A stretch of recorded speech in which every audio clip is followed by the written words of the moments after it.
Hello everyone and welcome back to the channel. Progress is being made. No brace. Headed in the right direction very quickly now. In the next few days I'll be back to a normal schedule. So prayers answered there. Good surgeon. Very excited about getting back in the shop on a really regular basis, doing some pretty neat stuff. But as luck would have it, in the last video I had talked about and announced the upcoming building of a new shop and tearing down of some old buildings. And what I think I've been struck with is what I would call the new car wash syndrome. You wash your car, you get it nice and shiny, get everything fixed up nice, and you're ready to go down the road. The next day it pours down rain. Since the video just a few days ago announcing the building of the new shop, here in our neighborhood we've had 7 inches of rain, and as I'm making this video right now, it's raining again outside. You may pick it up on the tin roof of the extension back here behind me over this video. With that being said, we've got everything lined up ready to go. It's just a matter of getting the rain to stop. I mean, I've got mud holes around here larger than some of the farm ponds I used to fish when I was a kid.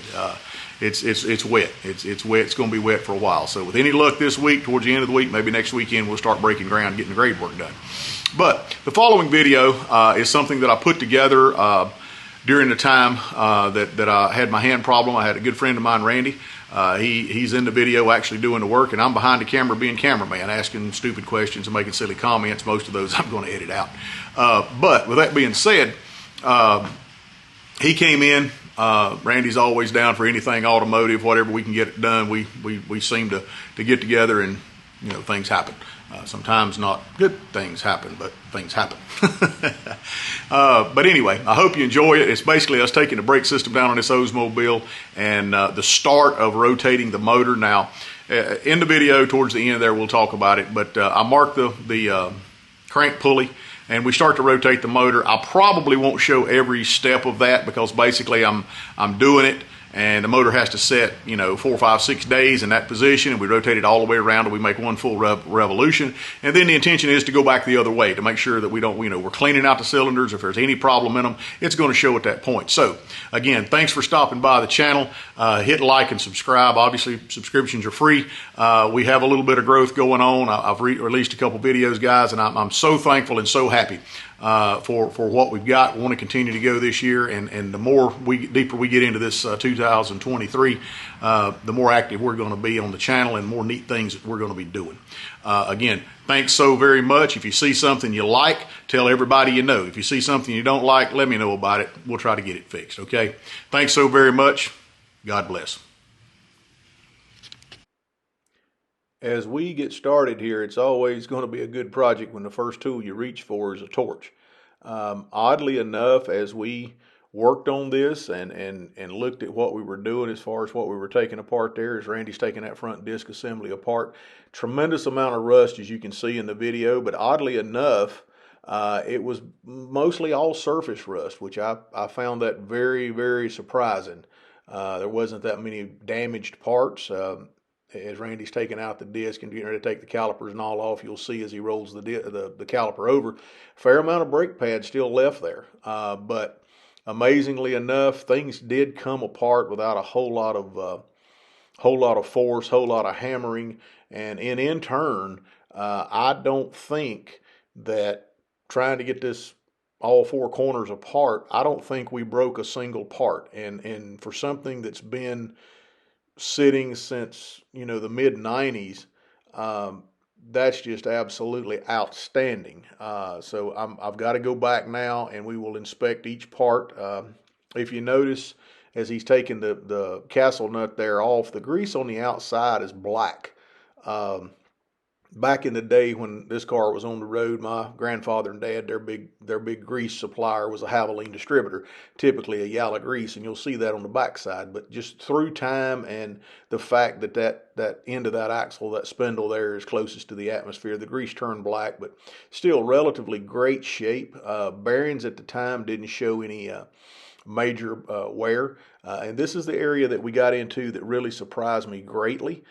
In the fact that a lot of this stuff was stuck, and you'll see Randy, he's kind of struggling a little bit to get these springs to move, But once we broke them loose, again, everything just came apart extremely quick.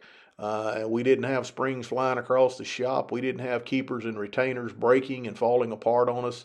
Um, we were able to actually salvage just about everything that we would need to go through and move this stuff towards completion. And one thing that I found, I've got to talking to several of the auto parts suppliers. Rock Auto is one of them, and then my local privateer here in town, as well as O'Reilly's. They offer a combination kit that you can buy to get your pads, your brake drums, the whole setup as a kit.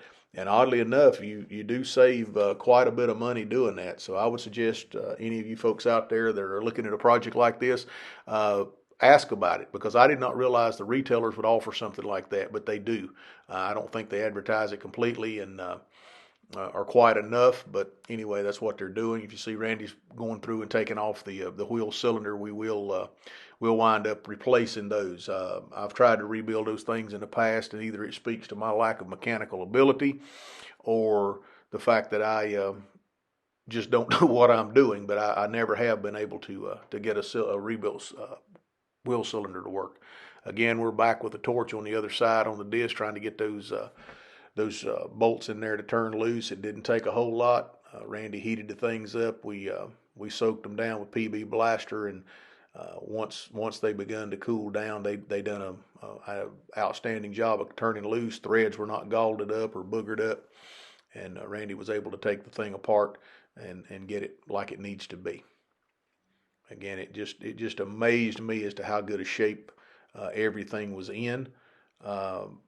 We looked at the brake situation, and we knew we had a little bit of a problem, which we'll talk about a little bit later in the video, but we weren't getting any brake fluid. There was no dampness whatsoever in any corner of this car in the brake system, so we knew we probably are going to have to do some extensive work on that. But again, if you see this grease in this particular wheel, it's still got the yellow or orangish tint to it.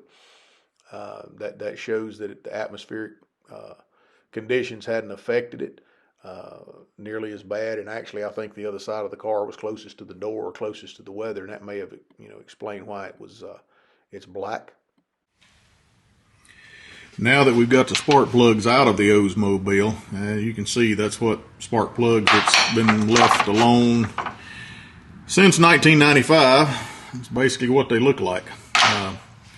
But we've got everything pulled loose. We've loaded the top end of the motor with motor oil as well as the bottom end, and you've seen that a little bit earlier in the video. The top end of the cylinders we have completely immersed to the point of running over with Marvel's Mystery Oil. All right, this has been sitting this way for about 3 weeks now. And at this point, we're going to go underneath the car and mark the pulley, and we are going to begin to start rotating the motor. At this point, I'm going to mark the crank pulley at 6 o'clock. We'll rotate it around to the 9 o'clock, 12 o'clock, 3 o'clock, and then back to 6 o'clock position respectively. That's just to make sure we're getting good lubrication and all the cylinders are free. We're not looking for the motor to have any kind of hard spots or any hang-ups whatsoever. And the little oil stain that you're going to see here shortly is Marvel's Mystery Oil being pushed up out of the motor. Okay, where we are now with the project is we've obviously got all the brakes taken off. I've got the brake lines hanging down, the rubber parts of the brake lines going to each wheel hanging down, facing towards the shop floor. I filled the master cylinder up with brake fluid, just a typical .3 brake fluid I picked up from O'Reilly's. And the intent here is to see if the brake fluid will drain through the lines. If not, obviously we've got some blockages and we'll have to do a couple different tests, and we'll walk through that when we get to that point to figure out what we've got to do. Is it just in the rubber lines? Have they failed, collapsed on the inside? A lot of times that's what happens. If not, worst case is we're going to be in a situation where we have to replace the metal lines. I really hope that's not the case, but this will be the first step, and this will give us an indication as to what we're doing. Folks, I appreciate you stopping by the channel. Stay tuned, because we'll be doing, obviously putting the brakes and everything back on and trying to get this thing ready for Power Tour. So again, Thanks so much for sticking around. I appreciate the time you spend with the channel. Hit like and subscribe. Tell everyone that you know. If you see something you like, as I said before, God bless.